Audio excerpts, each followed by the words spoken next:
everyone.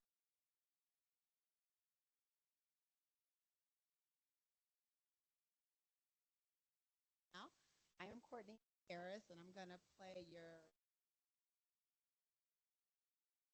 moderator. Thank you for joining us today for this live discussion. So give it a hand there. Thank you. So just a little event etiquette, especially for those who are, please make sure background type of questions or comments at and ask them.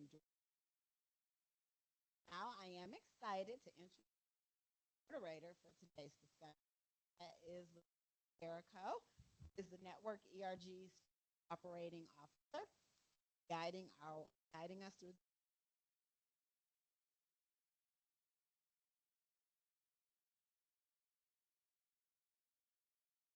LaDrica. Hey, I'll turn this off for now. So, hi everyone. Good afternoon. Okay, y'all look good. You look good. I know y'all probably had lunch and everything, but we are thankful that you all are joining us. We have the network, we have ability and faith at work all coming together really to dive into what we call like this really rich book, Call and Response 10 Leadership Lessons from the Black Church. And so, what I want to do is I'm going to start with introducing our panel. And I'm going to start with our author because she's the reason why we're here in unpacking. So, we have L. Michelle Smith. She's an award winning author, executive coach, and leadership strategist whose work sits at the intersection of leadership, culture, and human development. As CEO of No Silos Communications, he advises executives and organizations on building more effective, emotionally intelligent, and purpose driven leaders. Through her writing and coaching and speaking, she helps leaders to navigate complexity, lead through change, and create cultures rooted in trust, authenticity, and impact. She is the author of Call and Response 10 Leadership Lessons from the Black Church, which explores timeless leadership principles that remain deeply relevant in today's workplace. So we'll hear a little bit more, but I wanted to take a moment to introduce our author, L. Michelle Smith.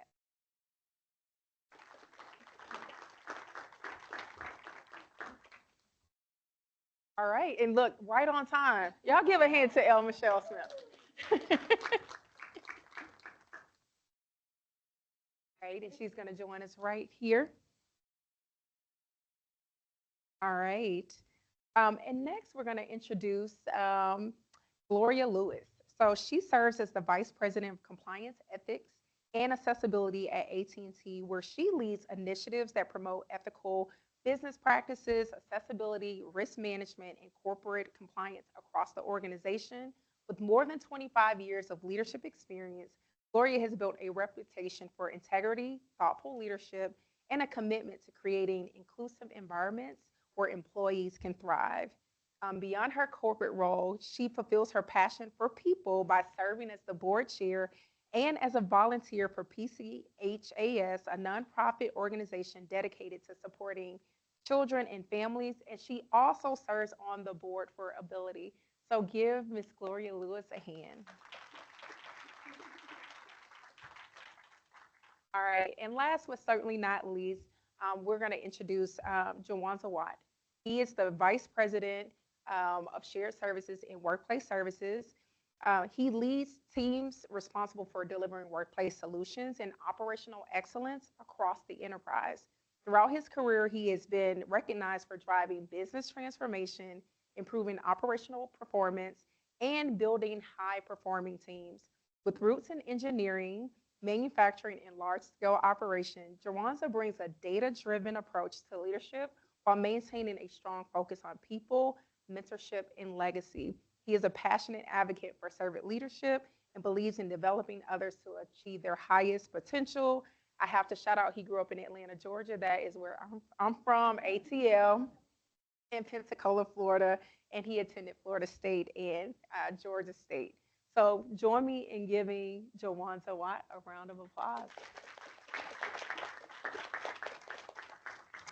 All right. So I'm going to pass this mic to El Michelle. And we're just going to dive in. Are you all ready for some rich dialogue? I know I am. Y'all read the book? I did. Okay, let's get into it.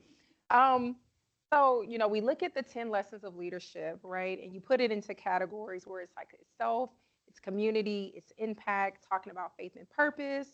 Um, Early in the book, we learn about a Netflix executive named Heather who experienced being voluntold to help create a link between the deaf community and the church with her gift of sign language. It helped her to realize her purpose in life and how she can build technologies for people with different abilities to enrich how they experience life.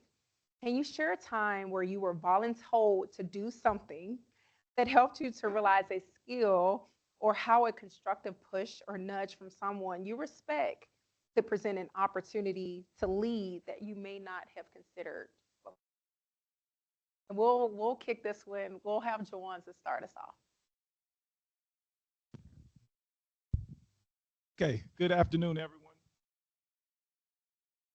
Okay, good. And maybe morning to some folks that are out west. Really happy to be here. And before I jump in, I just want to give a plug to EG and AT&T. It's very interesting when you have an advanced form of EGs. It's when the representation inside of your EG doesn't necessarily always reflect the title of your EG. And we at AT&T have been there for years. And taking that to another level is when those EGs get together, form something like this. So hats off to Asian, hats off to absolutely Faith at Work and the network. Voluntold. I remember some time ago, I was asked to help lead an initiative called the California Consumer Privacy Act. It was in privacy, and Gloria will remember these days. We were standing up something new. And I didn't know much about privacy. I didn't come from privacy, nor is it something that I aspired to be a part of. However, my experience in the company allowed me to have a bit of an impact there. The role allowed me to see the different parts of the company, from legal, clients, of course, customer experience, et cetera. And as a result of that, we put together something impactful for the company. We actually created 30 jobs that came out of that. And the people who filled those 30 jobs had been notified of a surplus not much prior to us identifying those roles. So we were able to find roles for people who would have been impacted. Very meaningful result coming out of that.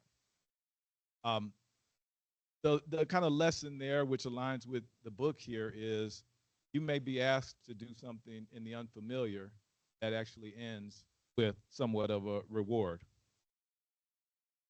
That comes oftentimes from seeing the potential in someone. And when you take this back to the Black church, this happens often. You see the potential, you think people see the potential in you, but they also see the potential in the opportunity. And the Black church does a tremendous job at this over years of matching people to opportunity, even if those individuals are aligning with it. Something I also try to do here at work in terms of empowering, giving them visibility, maybe exposing that on one hand may be unfamiliar as a potential. Add to that, very early in my career, wasn't a voluntold. And this was after I had completed.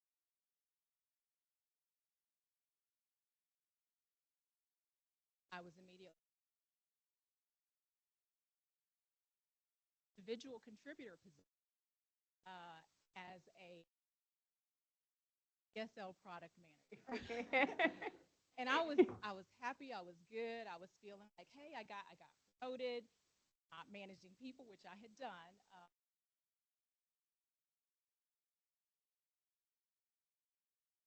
So I was feeling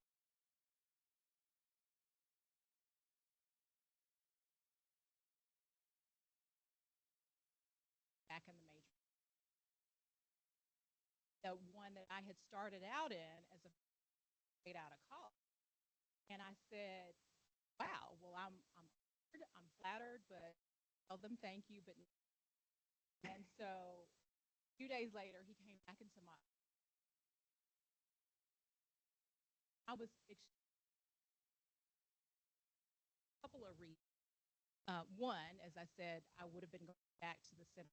Started out in area manager, managers who trained me.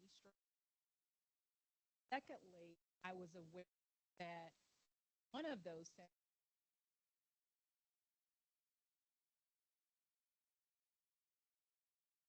protect her, here for her.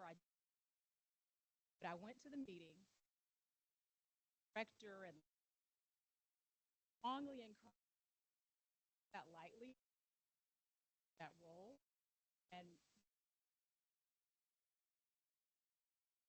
strongly encouraging him to take this, and he actually did have a son. Long story, I did end up accepting that role. Probably was that early take on a position. Direct us had about 100, and with direct customer enterprise account. So ended up being a good, win-win situation. When it's deference to respect for them, individual I was about actually ended up, but because attitude I took and actually ended up being that set a foundation, that leadership.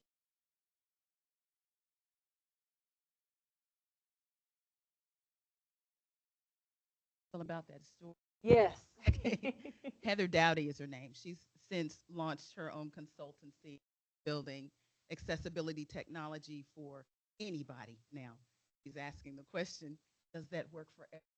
Yes. And she is finding that that is the gateway into building good relationships with businesses out there that hadn't thought of it before. But backing up to her story, what's really important is not only was she little, but when she was voluntold, she actually found the empathy inside of herself, and this is positive psychology, Yeah. for the people she was trying to serve. Listen to that again. You can find your purpose through service and empathy for the people who need the support. She found that very early in life. And when that happens, it's etched onto your DNA almost. It becomes a part of your fiber. The next thing you know, you're running accessibility technology at Microsoft, or you're running it at Netflix, and now she's doing it on her own. For myself, the origin story of this book actually came from something like that. In fact, I wasn't really asked to speak. They said, go do it. Go fill in for Larry Solomon. You probably remember his name. He used to be communications officer. He was my SVP. He was going to speak at on that concourse right across the hall here, and something came up. He got pulled, and someone on my floor came over to me and said, "Quick, you need to go fill in for Saul." I said, "And do what?" And they're like, "Well, go speak." I said, "Well, what do I need to do?" So they explained it needed to be a keynote, and I asked, "When was it?" They said, "In 2 days." Well, I hadn't done a keynote. And I decided, well, I don't know what I'm going to do. They said, well, we heard you spoke. In fact, you lectured at Howard like last week or so. Take that and do something with it and just do it.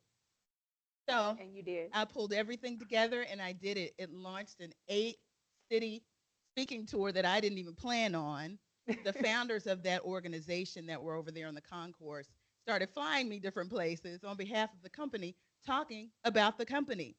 And when someone asked me in New York, where'd you learn to speak like that?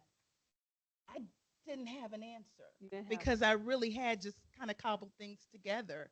And ultimately, within 3 weeks or so, it dawned on me. It wasn't that I was a corporate media trainer training executives to get on the platform and do what they did.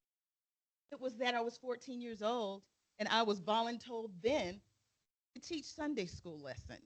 And all of the young people that were that age and younger were assigned an adult Sunday school class.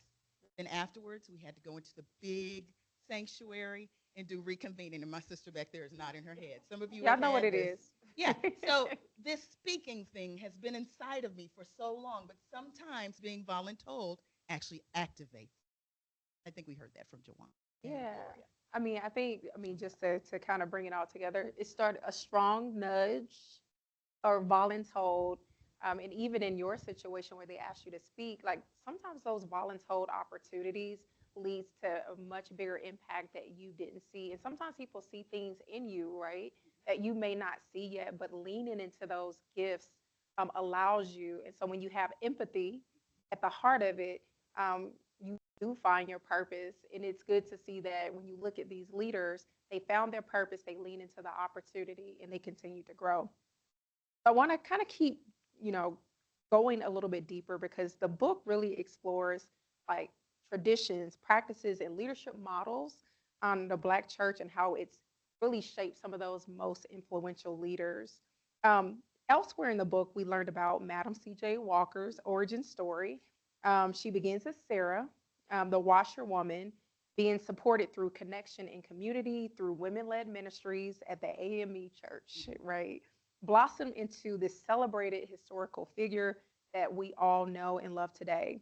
Through research, it's affirmed that connection and community alleviates stress, promotes well being, enhances resiliency, and develops a sense of belonging and fulfillment. Similarly, how have you been seeing connection and community play a role in your career success? And so we'll start with you, Gloria, on that one. Add one of Yes. research. That is, Gallup research shows that social support, number one, it's the number one buffer against. Hmm. So, not time off, not money, not even a lighter workload, but folks with and from a personal perspective, key role, and I'll break this out in areas. One, think about when you're chaotic or doesn't it help? That has been somebody else through because they yes, and if you know other times it's been with levity when we've been able to laugh together, even in the midst of challenging times. You know, sometimes they say you got to laugh to keep from crying. Well, I've had those individuals that I could laugh with at work, Yes. even through the challenging times. Secondly, is encouragement. So there have been those individuals when I was feeling low and I was feeling like I can't do this, that naturally just got this glory. So we all have those individuals. Third, I would say connections helped me land positions. I have been with the official year, and I counted, this is my 18th role in 10 different organizations. I have never once landed a job that I applied for on Career Path. I have applied for jobs on Career. I heard Rachel Simon say the same thing. And why is that? It's because of connection. They say, you know, it's not just who you know, but it's who knows you. And so those, you know, leaders saw my work ethic, they saw my integrity, they saw my, you know, performance standard, reached out to the next leader, suggested, hey, you know, look at Gloria for this. So the conclusion is that connection and community matter. That's such a powerful. Michelle, I want to hear from you because we do know. Thank you for that stat. Social support helps alleviate burnout, and I know we all see the business changing, and so burnout is a very real thing. Like as we're taking on more abilities, so the social support, the community aspect. I know community is one of the lessons. So, any additional thoughts there? Absolutely. Can you repeat after me? Yeah. Your network is your reach. Your network is your reach. Your community is your power. Your community is your power. Exactly. Now, that's not just a catchphrase that I got that I got from one of my friends, Ted Rubin, who's a marketing guru. But the science behind it tells us this: there is a hormone that our brain secretes when we connect with other people. It's called oxytocin. Oxytocin Another word for it, people call it the love hormone or the trust hormone. It causes us to bond. Without that bond, we're in isolation. When isolation happens, things like burnout happen. Things like the focus tax happens when things are going too fast on your screen. AI. All sorts of things can help you to break down. Plus, we are hardwired to be with people. So when you have community, you can get things done. Yeah. Xavier Williams talks about this in the book. It's not just that you have these connections that make you feel good and exude positive emotion. That does happen. But you're also able to get things done when you work together. So when you have the opportunity, if you ever feel like you're alone in something, reach out. Don't wait for somebody to reach out to you. Find someone else. And she's right. The best way to find a job is to connect with somebody, because the algorithms necessarily do that. That is powerful. As far as connection, so you said your network is your reach and community is your power. And so I think the biggest encouragement here is like lean into your networks, just like Gloria talked about. Jywanza probably has a very similar story. Sometimes your community and your network are the ones that is positioning you to navigate. So how are you leaning into your community? How are you really leveraging those relationships that you've built? And you mentioned Xavier Williams, which is a good segue because Xavier Williams, he was a wireless CEO and Fortune 500 company, retired AT&T executive, was quoted saying, "Leadership isn't about you. It's about the person behind you. It was about who you are pulling up beside you and pushing ahead of you." In what ways have any of you seen or practiced this kind of leadership, specifically pulling others up and pushing them forward in your own career? So, Jywanza, we'll go to you first. Thank you, LaDrica. Shout out to El Michelle, because in this book, she really breaks this down in, I think it's leadership skill number 6, which talks about collaboration, and success is not a individual, it's about a team. I called Xavier to ask him about his quote from this book, just so I could represent him properly. Represent Um, and his comment was, it's really meant to say that you're only as successful as your team. And he took it a step further with a couple of very practical examples, one from the NBA. And many of us are pretty familiar with the NBA, considering it was a pretty good run here in the last few weeks. Greg Popovich was a San Antonio Spurs coach who actually did win championships. From Oh I my! just, I mean, It's not I'm a just saying. dig. But what's telling about him is this: the coaches that came under him also found success. In fact, both the coaches from New York and San Antonio, current coaches, came up under him. He not only took his coaches out to eat, he taught them how to fish. And the coach is only as good as the product on the court. That was the leadership principle that was instilled. You could take that further and think about a barber or a beauty salon where you may attend. And if you were to ask him, I asked a barber this one time, how do you know when you're successful? And his response, when you bring your children the haircut from me, about generational leadership, that's about impact that goes beyond an individual and impact that reflects a group. With my team, I try to do this. One way that I think this is well reflected in my team, in AT&T, we have levels, and I'm classified as a level 5, but I have direct reports that are levels 4, 3, 2, and 1, directly reporting to me. And the idea there is to pull together a team, to help a team, promote a team. I don't win. I only win as much as the next person on my team wins. So that's kind of how I see this, and a lot of that's a reflection of Xavier and things.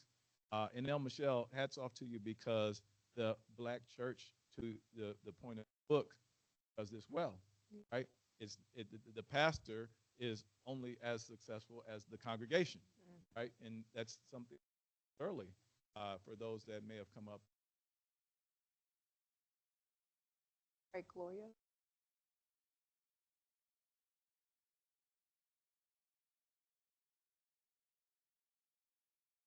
Churches. Um, I've seen that were pastors. They didn't seem caring happened to all.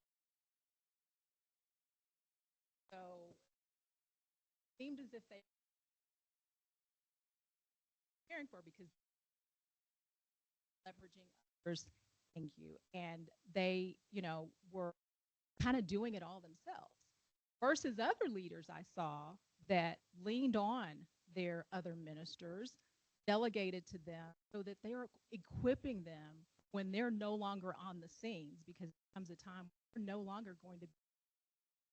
And it reminds me of a story in the Bible where Moses is judging the children of Israel from sunup to sundown. And his father-in-law, Jethro, wisely advises him, hey, you appoint capable leaders so that they can take on the smaller matters and to relieve yourself. And that does a couple of things. One, it delegates so that that leader doesn't experience burnout. But two, it also focuses on leadership development because you're giving those individuals time and space to perform themselves while you're still on the scene and you can coach and develop them. So I personally try to do that through a number of ways, through coaching and developing and giving feedback, delegating, allowing people to, operate on my behalf when I'm not here, because ultimately it is the team that wins. It's not you. None of us are an island. So we win as one together. Yes, I like the win is one because we heard from Jywanza generational leadership. Um, and, a coach is only as good as the product on the court. When I look out, I see a lot of leaders like you own something, you have autonomy for something. And I think sometimes we think of leadership as a title of some sort, but like, how are you showing that leadership just even in the spaces? Like some of you all lead EGs. How do you make sure that everyone is like leaning in so that you're producing the greatest value? Because we're all assets to each other, and that's what we're hearing when it comes to community. I do want to kind of go to you, Michelle, and really talk about storytelling a little bit. Like when you think about leadership, oftentimes we think about those leaders who are out front, like they tell, like they're captivating, and we want to take little bits and pieces to be leaders ourselves. But storytelling is such a positive thing that connects us. So we know that the book also talks about the effects of storytelling and how what it has on our brain. So can you tell us a little bit more about storytelling and how we can use that in our leadership? Absolutely. So this is the brain science again. Our brains see in pictures. It remembers in pictures. In fact, you can make a picture in your brain that's not even reality, and your brain can believe it. Michael Phelps did this very well when he was swimming. He would visualize what it was to run that race when he was swimming. He would visualize what it looked like when he was winning. He would visualize getting on that platform and getting that gold medal around his neck. There are football players that do this. Lots of people in sports. There are lots of people and even in corporate America that do this. They envision what's going on because the pictures tell your brain a story and your brain believes it.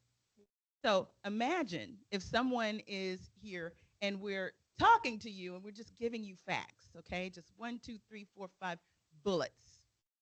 Chances are your brain will not remember those as well as if I tell a story. That's why this book is full of stories. But we saw this actually demonstrated before us as many of us came up in this cultural institute. We had people in pulpits and even the sisters that would get up and tell these stories that were riveting, and they would pull on your emotion. And that emotion was very, very important to us, remembering and recalling the story or even the song. So important that storytelling allows us to be accessible to other people. How many of you love and know St. Marshall? There's a reason why we love and know St. Marshall. It's because people like us, and Keisha was one of them, we were in charge of telling her story before she even got out there and started writing her book.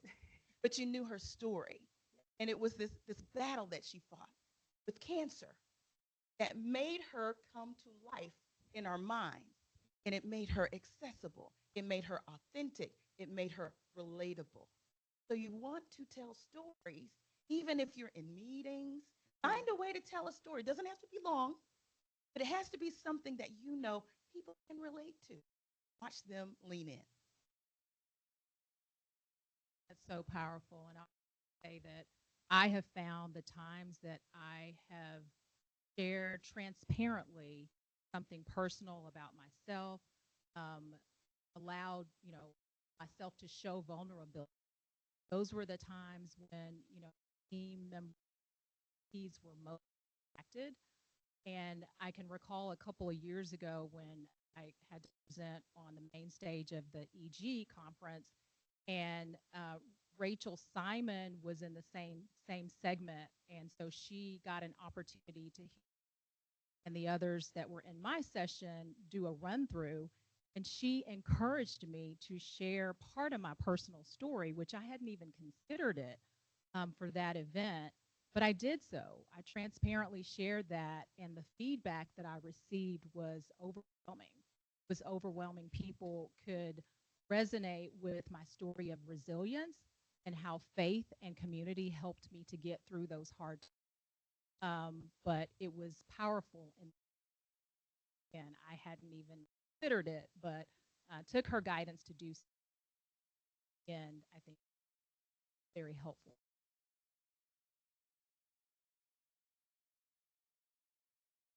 In about 2 years, we're going to move away from this campus here in Dallas and move to a new location in Plano. Currently in Plano, that location houses the old EDS company's headquarters. That headquarters has two large buildings, about 8 stories each. And across those two buildings, connecting them, is an executive suite. In order for us to move to that campus, that entire property has to be demoed. At some point, there's going to be a demolition. We've already started demolition, but at some point, there'll be a button push where there'll be some degree of an implosion. My boss told a story this morning of himself pushing the button and that executive suite falling down as he walks away like the Terminator or Denzel Washington. I can't get that picture out of my head. El Michelle, it aligns with exactly what you said. I just see him and a building blowing up behind him as he walks away, right? That's the image I see as we get ready to move in a couple of years to a new campus. If you see him, his name's Michael Ford, let him know that, Michael, I saw you do this implosion. And now we can't get it out of our head. Because now when I see him, I'm going to think about him pushing that button and blowing up everything. But it talks about the power, like stories do serve as connectors and bridges, right? It allows us to really remember those things that are innate that we need to hold on to. So I'm glad that you said that, because storytelling is not just, people think about the content, like, oh, I got to get all of this out, but it's how are you invoking that emotion? Can I give you an example? Yes. And this is in the book. There are 13 digits and characters on a dollar bill. If I was to pull one out right now and say, who could remember these in the next, I'll give you 5 minutes to look them over and then give them back to me. Now, some of you have photographic memory. A very few of you do. Some of you will take a picture of that in your mind and then spit it back, but most of us do not. Mm-hmm. But if I told you, tell me a story with each one of those characters, most of you will remember all 13. That's the way our brains work. And Jywanza just demonstrated this very well. He told a story. And by the time it was over, we saw the explosion, we saw the implosion, and we saw the Terminator walking away. It all works the same way. That's what we're going to call him. Yes. So when you Terminator. see him, the Terminator, that's his new name. And we, look, Jywanza sowed that seed, so if he has a problem with it. Um, but no, I want to continue down, like, because we've learned about just kind of some of the lessons, right? We just talked about storytelling. There are many examples. So many of the examples in the book really highlight how being rooted in community and service can shape leadership style. Because we all have our unique leadership style, how we navigate. And so, what I'm interested to hear from you all is, can you share how your personal experiences, whether through faith, culture, community, have influenced how you lead with inclusion and intentionality that brings others along? So inclusion is very important on multiple different levels. And it's something that my parents instilled in me very early age. In particular, my mother, she was always intentional about teaching us to kind and inclusive to those who were different from us. It didn't matter if they had a visible disability or different skin color or had some other physical characteristic that others may have looked down upon. Be intentional about teaching us to be inclusive. And that stemmed from our Christian faith and our belief that all are created and that there is no partiality in Christ. Yeah. And so I too have tried to be intentional about teaching that to my children. And I got a chance actually to see it in action when my son was about 11 or 12 years old. We were coming out of church service on a Sunday, and my son had tears in his eyes. Now, I was thinking, with my son's challenging behavior at the time, maybe he heard something in the sermon that touched his heart. And I'm just like, yes, like, praise the Lord, like, transformation is starting, you know? And we get to the car, and by the time we get to the car, my son is literally crying. And I was soon to find out that it was because he saw someone with a visible physical disability that was approaching a group of individuals, and at least his perception was that those people were ignoring the man with the disability. And that crushed my. So in spite of his behavior, he has a soft heart, and that just really impacted, me. So with that background in terms of upbringing and some of the things that have impacted how I feel about inclusion, I want to share a few points on operating with an inclusive mind. One, I don't want anyone to feel excluded.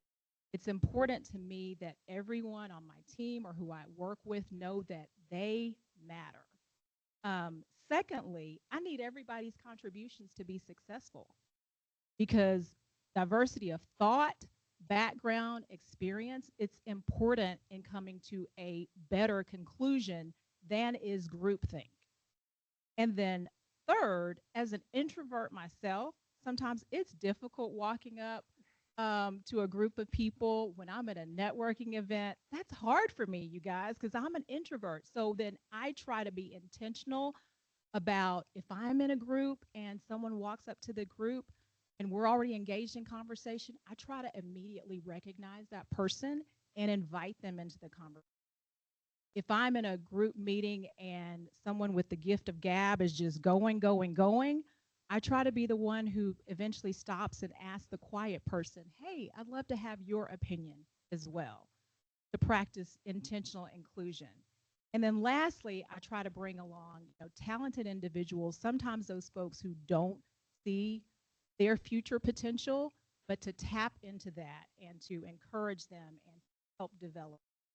So those are some of the things that have shaped my mindset on inclusion and how I try to practice intentional inclusivity as a. Well, storytelling too, right? Like, we can envision. Jywanza.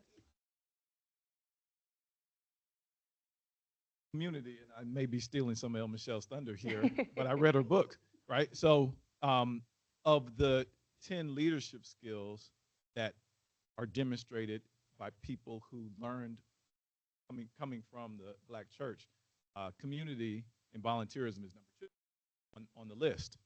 And a couple of things that it makes me think about. Number one, I'm a big Malcolm Gladwell.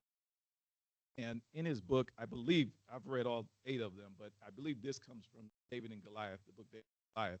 He talks about class sizes and the impact on class sizes on the student's ability to learn and grow.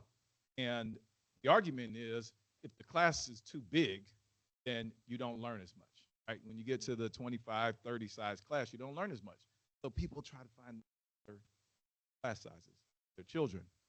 Well, the studies that he did in social science showed that if your class size is 4, 5, 6, 8, then you fall into the other trap, which to Gloria's point is called groupthink. When you fall into that trap, you don't learn as much either. Those class sizes are no more effective than the 25 to 30 class sizes. And so he makes a case that that range that goes in the teens, right, from the 12 to 16, is where you start learning others. And that's what's more impactful is when your child can learn from the others around them, which is also what we found in the Black church. For me, that's very important. I try to create community at work. I believe that servant leadership and kind of the peak of servant leadership is when you can create community. An example of that, when I was on the board for AT&T Women of Finance, we created an investment club. This was just before the pandemic, and that investment club had a major impact because once the pandemic hit, everybody had an interest in investing. And so that club carried on from there, but it's creating community, common ground of people who have a common interest. That's community. In our teams at work, we also try to instill community. I'll give Harshita a shout out because she does a good job with helping create this for our team. Evans is back there. He's part of our team. He's seen this. Every month we have a team meeting, and it's not me doing the talking as you would have it as a teacher with 5 kids in the class. It's people volunteering to facilitate a team building session, to facilitate a culture session, to facilitate a communication session about what's going on in and around AT&T, because I believe that that sets our team up to learn more from each other. It's the community pillar that's referenced in the book that I also try to carry. That's a powerful story. So even in both instances, Michelle, I know you're going to bring us home and wrap it up, but I mean, we hear about like making sure that people are invited, they're recognized, like no one feels excluded, but just leading by example. So, I mean, I also sit in Jywanza's organization, and it's one thing to talk about something, but it's another thing to put it in action, like creating those opportunities where community and being included in that intentionality is recognized. So, Michelle, anything else that you would like to add there? 2 things. When I wrote this book, when I first conceptualized this book, by the way, it took 10 years from the time that I had that revelation to actually publishing and so 10 years and 3 books in between. Okay. It was important to me that this book was inclusive. Now, I have some proof positive of that because some of my biggest fans are agnostic, they're non-religious, they're not even Black. And there are a few different things in the book that point to that. The first is the subtitle. It says from the Black church. It does not say for the Black church.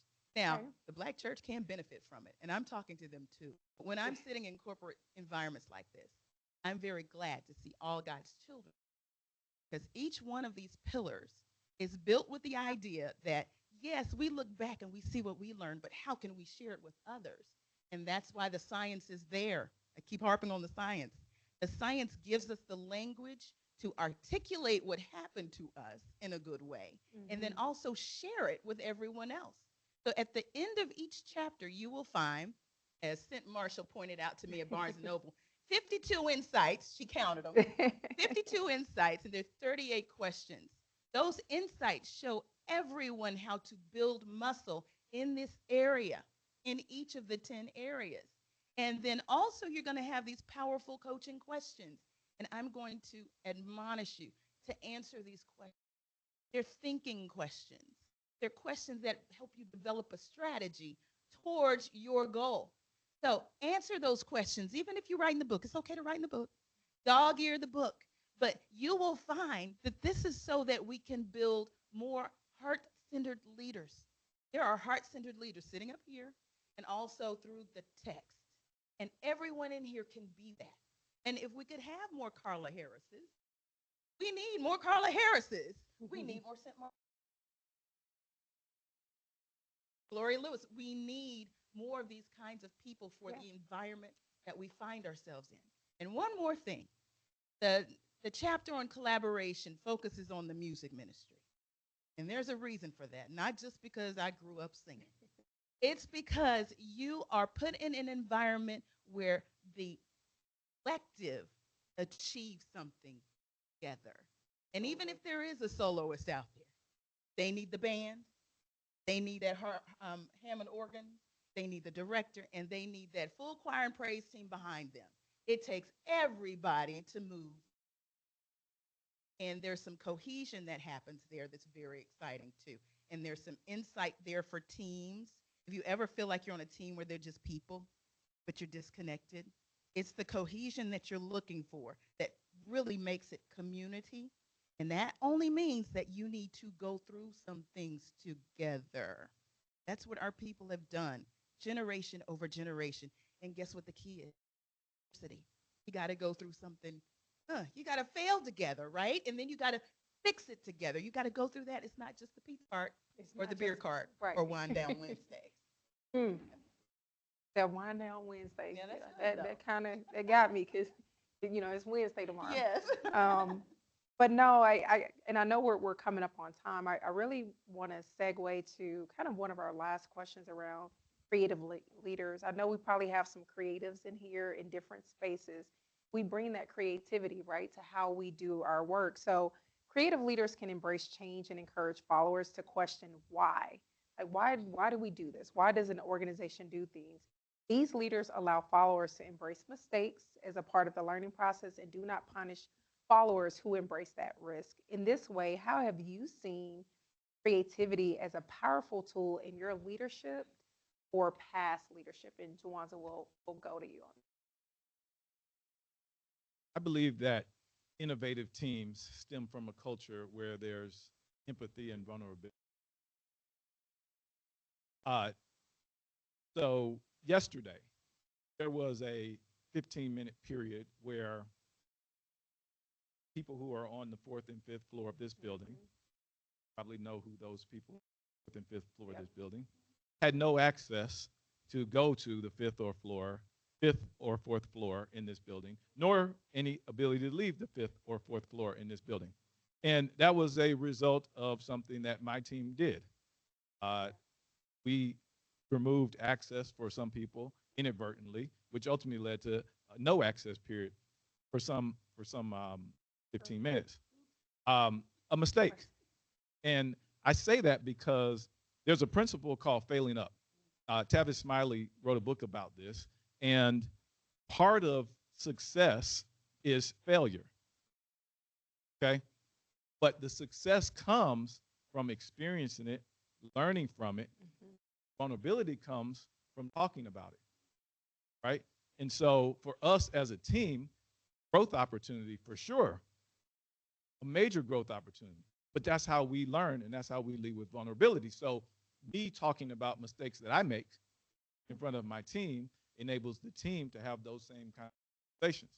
Now you're dealing with an open environment. Brene Brown talks about this often, leading with vulnerability.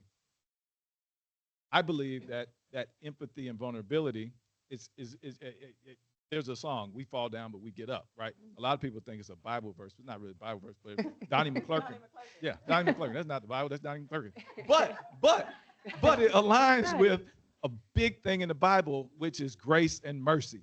A big thing in the Bible, which is grace and mercy. And so when you come up in the church and you learn this concept of forgiveness and grace and mercy, you can bring to the workplace this vulnerability style of leadership, and it has an impact on people where you realize if I make a mistake, keep moving. I get back up. We learn, we grow. Oh, that's how you succeed. There is no success without failure along the way. I'll just say, well said. Amen. Amen. Amen. I couldn't agree more. Nothing to add. All right. So I know that we're close to the end. I do want to take a moment and thank El Michelle. Um, love the book. A lot of great things. The book is here, so if you don't have it, there's an opportunity for you to get it. I want to thank Gloria Lewis as well and Jywanza Watt for just really sharing how they have taken these principles and applied it to their day to day. And with that, I am going to hand it back. I believe it's to Courtney, um, who's going to.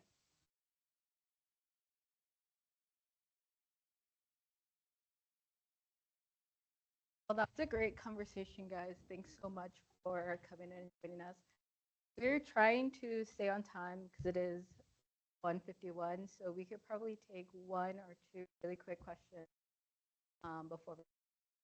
So, if anyone in the room has anything they would like to ask special guest today, um,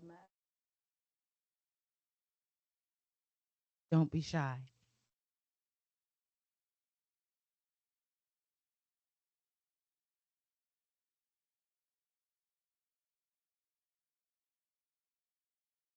You learned that in church too. Hi, I'm Daphne Flew.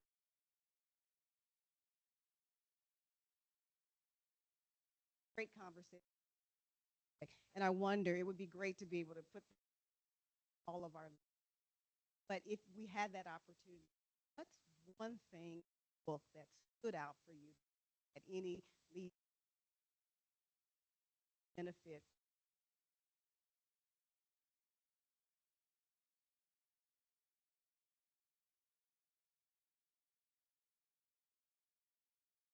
One thing that stood out to me, um, little people get big jobs in the Black church. Now, you may be wondering what that has to do with you as adults here, but it's really important because it isn't just about us and building the muscle to become these heart-centered leaders. It really does matter what we give to the next generation. And what we've noticed between this culture, and this is the way I'm looking at the Black church as a culture, and some of y'all know I call a culture the thing that makes your squad a squad. Next time I might be writing about sports. You never know, okay? It's a non-religious text. However, if you're able to empower a young person at a very young age and give them just enough of a challenge, a little bit of control, coaching from you, you'd be amazed at what these little people will grow up and do. To understand that there was a 15-year-old preacher in a Pentecostal church that turned out to be St. Marshall is really exciting. That there was an eighth grader that moonlit from the Catholic Church over to the Black Baptist Church and sang in the choir for 5 years and became Carla Harris. Do you see what happens here? It's the opportunity to even bridge a generation and bring up um, heart-centered leaders that will become amazing change makers. And that was my big aha moment.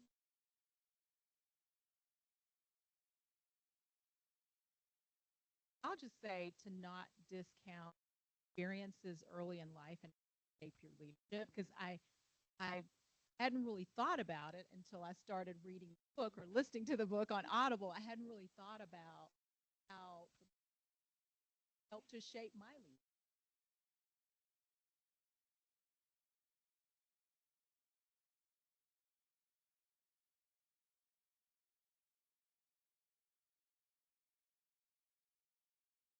Good. All right.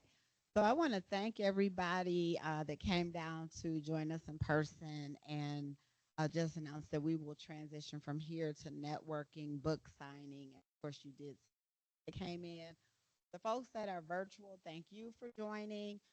If you receive a survey after the event, please take the time because feedback is a gift and we love to hear from you. Thanks again to our panelists. We appreciate the conversation, some really great points. And with that, I will say we're all set. All right. Thank you.